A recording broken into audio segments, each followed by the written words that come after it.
दुख आपको आपका परिवार कभी नहीं देता भाई। ना आपकी माता आपको दुख देगी, ना आपकी पिता आपको दुख देंगे, ना आपका भाई आपको दुख देगा, ना आपकी धर्म पत्नी आपको दुख देगी, ना पति दुख देगा, ना बच्चे दुख देंगे, ना कुटुंब दुख देगा, ना बहू दुख देगी, ना पोता पोती दुख देंगे। आप में से कितने लोग हैं जो टीवी पर कथा सुन रहे हैं और उनका परिवार उनको दुख दे रहा है? कितने लोग हैं ऐसे? कभी विचार करना एकांत में बैठकर कि आपको ना आपकी पत्नी दुख दे रही है, ना आपको आपका पति दुख दे रहा है, ना आप अपने पति को तलाक दे रहे हो, ना आप अपनी पत्नी को तलाक दे रहे हो, ना आपका बेटा आपको दुख दे रहा है, ना आपकी बहू आपको दुख दे रही है, ना आपका कुटुंब के लोग, परिवार के लोग, भाई आपको दुख दे रहा है। ये कहीं नहीं हो सकता। भाई भी आपको दुख नहीं दे रहा, ना आपके परिवार वाले, ना नातेदार, ना रिश्तेदार, ना मित्र, ना सखा, ना दोस्त, कोई आपको दुख नहीं देता। ये शिव महापुराण की कथा कहती है हमको लगता है कि हमारे परिवार वाले दुख दे रहे हैं, हमको लगता है हमारी बहू हमें दुख दे रही है, हमें लगता है हमारी सास हमें दुख दे रही है, हमें लगता है हमारा पति हमको दुख दे रहा है, हमें लगता है हमारे कुटुंब वाले हमको दुख दे रहे हैं। पर शिव महापुराण की विद्येश्वर संहिता कहती है ये कोई आपको दुख नहीं देते, दुख आपका पूर्व का कर्म आपको देता है। ये जितने भी मिले हैं ना आपको, रिश्तेदार, नातेदार, कुटुंब, भाई, बंधु, सखा, पत्नी, पति, पोता, पोती, ये जितने लुटेरे मिले हैं, ये जितने अपशब्द कहने वाले मिले हैं, ये जितना ताने देने वाले मिले हैं, ये जितना गाली देने वाले मिले हैं, ये जितना उंगली उठाने वाले मिले हैं, ये कोई दूसरे नहीं, तुम्हारे पूर्व कर्म के कोई ना कोई पुराने ही होंगे जो तुम्हारे साथ जुड़कर तुम्हारे टांग खींचने के लिए सामने खड़े हुए हैं। ये कोई तुम्हारे होंगे।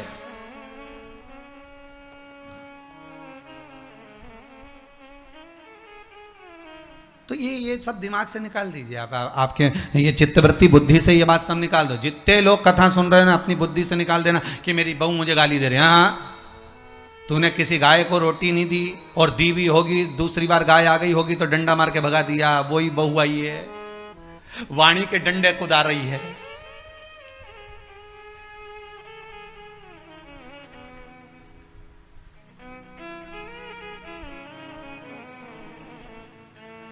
कोई बेटा अगर नहीं सेवा कर रहा, कोई बेटा नहीं पूछ रहा, समझ लेना पूर्व में हमारे बुजुर्ग, कोई दादाजी होगा, कोई दादी जी हो गई, कोई ससुर जी होगा, कोई जेठ जी होगा, हो सकता है किसी की हमने सेवा नहीं करी हो और वही बेटा बनकर आया, आज हमारी सेवा नहीं कर रहा। मत बुरे कर्म कर बंदे वरना पछताएगा, भगवान की आंखों से तू बच नहीं पाएगा, तू बच नहीं पाएगा। अरे ओ अज्ञानी मत करना दानी। बचना नहीं है, बहुत ये हमें लगता है गुरुजी मेरी बहू बहुत परेशान करे, गुरुजी मेरी सास बहुत परेशान करे, मेरा भाई मेरी प्रॉपर्टी खा गया, मेरा भाई ये लेकर चले गया, मेरे ससुराल वाले ऐसे, मेरे रिश्तेदार ऐसे, मेरे कुटुंबी ऐसे, मेरे कबीले वाले ऐसे, मेरे ये ऐसे। तो हमको लगता है कि ये अपने ऐसे।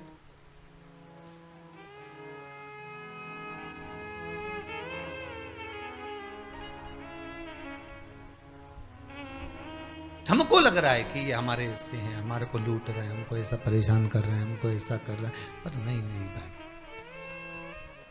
शिव महापुराण की कथा कहती है कोई हमको कष्ट नहीं देता। एक बार पहले भी कथा में कहा, आज फिर कह रहे हैं आपको महाराज, फिर कह रहे हैं, आज फिर कह रहे हैं।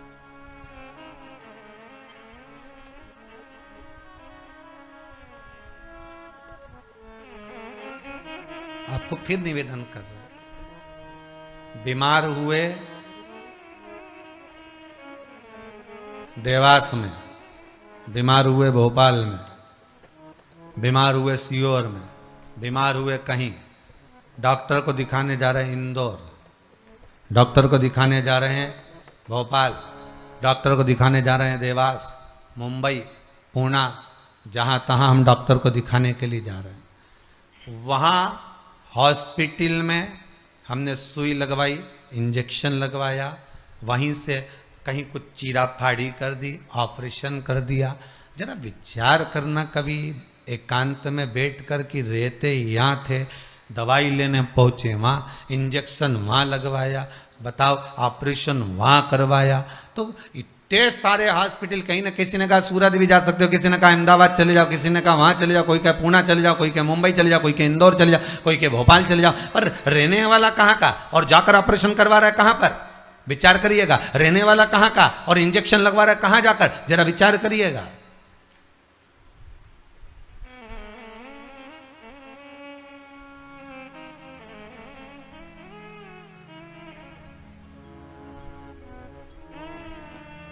और कितने डॉक्टर, ऑपरेशन करने वाला कोई विशेष, कितनी डॉक्टर सिस्टर, इंजेक्शन लगाने वाली कोई विशेष वहां बैठी है, उसको तुम नहीं पहचानते, वो आपको नहीं पहचानती। अभी अभी कोरोना का टीका लगवाया होगा, वैक्सीन लगवाई होगी, इंजेक्शन लगवाया होगा, कोरोना महामारी का लगवाया सबने। अब लगवाया तो उसमें आपके मन में विचार तो आया कि ना तो हम इस सिस्टर को पहचानते हैं, ना हम इस डॉक्टर को पहचानते, गए और सुई लगवा के आ गए, पर उसने हमको कष्ट तो दिया, भले वो थोड़ा सा चुभाया पर कष्ट तो मिला। पर विचार करा कि ये क्यों मिली, कारण क्या था, इसी ने क्यों चुभाया? हो सकता है पूर्व में तुमने भी इसको कोई कष्ट दिया होगा, हिसाब बराबर करने के लिए यहां लाके छोड़ दिया।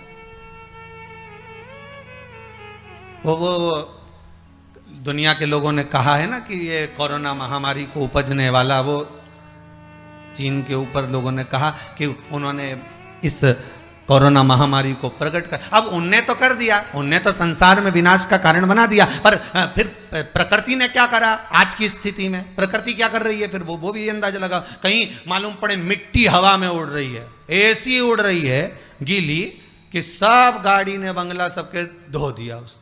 फिर बचा कुचा था, पानी की बाढ़ आ गई। अगर हम दूसरे को कष्ट दे रहे हैं, हम दूसरे पर उंगली उठा रहे हैं, हमने एक उंगली अगर किसी पर उठा दी, हमने उंगली उठाकर कह दिया वो ऐसा है, उसने ऐसा करा, उसने वैसा करा, हमने एक उंगली उठा दी, भले तुम विद्वान हो, भले तुम्हारे में विद्वत्ता है, पर हम किसी पर अगर एक उंगली उठा रहे हैं तो ये 3 उंगलियां हमारे भीतर जा रही है कि अपने अंदर झांक कर देखो कि आप कैसे हो, अपने भीतर झांक कर देखिए कि आप में क्या तत्वता है।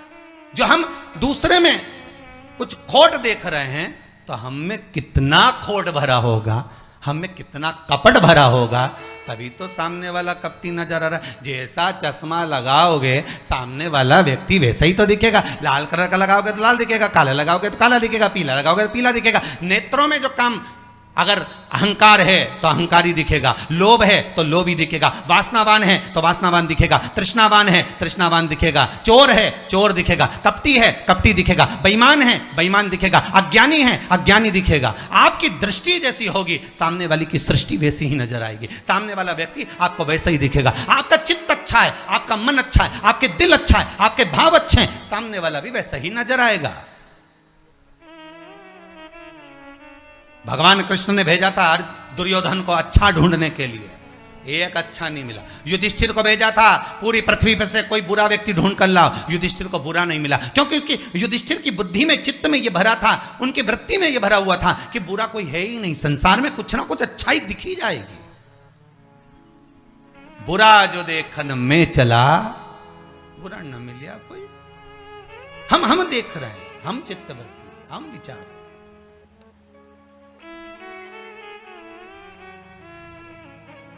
कौन ना बहू बुरी है, फिर निवेदन करूंगा, ना सास बुरी है, ना बेटा बुरा, ना बहू बुरी, ना ही ये पूरा संसार बुरा, सब अच्छे हैं। फिर बुरा क्या? अपना कर्म जो हम कर कर आए हैं, उस कर्म का भोग संसार में आकर भोगना पड़ेगा। एक रोटी भी हमको खाने को मिल रही है तो हमारे पूर्व के किए हुए कर्म के अनुसार मिल रही है। दुख भी अगर हमको मिल रहा है तो हमारे पूर्व के कर्म के अनुसार मिल रहा है। सुख भी मिल रहा है तो हमारे पूर्व के कर्म के अनुसार मिल रहा है। हम जैसा कर्म करें उसके अनुसार हमें फल मिल रहा है।